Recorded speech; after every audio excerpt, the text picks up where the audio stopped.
sandinista.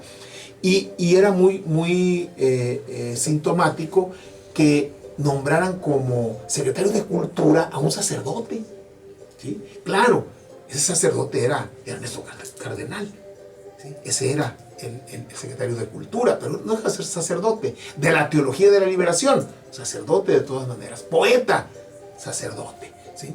Él era el encargado de la cultura, un ramo esencial para un gobierno de izquierda, para un gobierno progresista. Tanto que cuando el Papa Juan Pablo II fue a Nicaragua, ¿sí? Era la época de Reagan, de Ronald Reagan, que no le gustó para nada la salida de Somoza, legal del Frente Sandinista. Era la época de Margaret Thatcher, ¿sí? Y era la época en la que el Papa polaco, ¿sí? Tenía una cruzada contra los gobiernos socialistas del mundo muy fuerte. Llega en el 84 el Papa Juan Pablo II como buen sacerdote, fiel sacerdote, obediente sacerdote. Va Ernesto Cardenal a darle la bienvenida, se inclina para besar el anillo papal y recibir su bendición, y Juan Pablo II lo regaña y lo insulta ahí públicamente, ¿sí? Y le pide que, ya que va a ser secretario de Cultura de un gobierno, tiene que dejar el ministerio sacerdotal, y le quita el ministerio sacerdotal, ¿sí? Vuelve a decir que hace un año, 2019, el Papa Francisco resarció esa injusticia de Juan Pablo II. Ese era Ernesto Cardenal.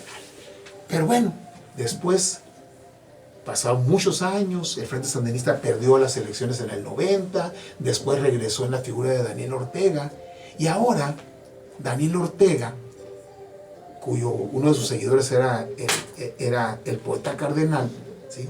Se convirtió en un dictador.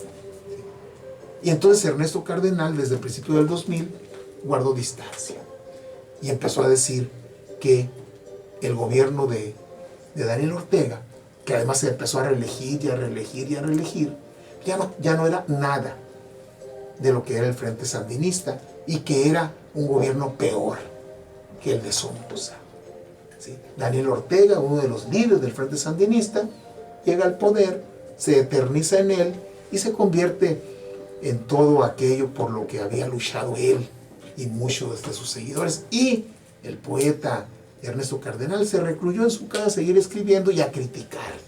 Y luego a Daniel Ortega, en una de sus reelecciones, se le ocurrió llevar de vicepresidenta a su esposa, Rosario Murillo, y ahorita es la vicepresidenta Rosario Murillo, y sigue siendo presidente Daniel Ortega.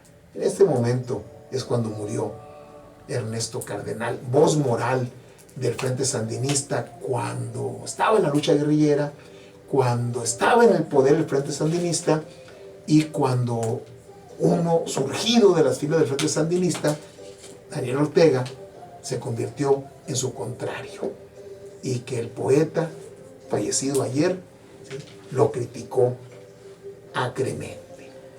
¿Qué es lo que pasa cuando los hombres, algunos, llegan al poder? Se lo dejamos para la reflexión.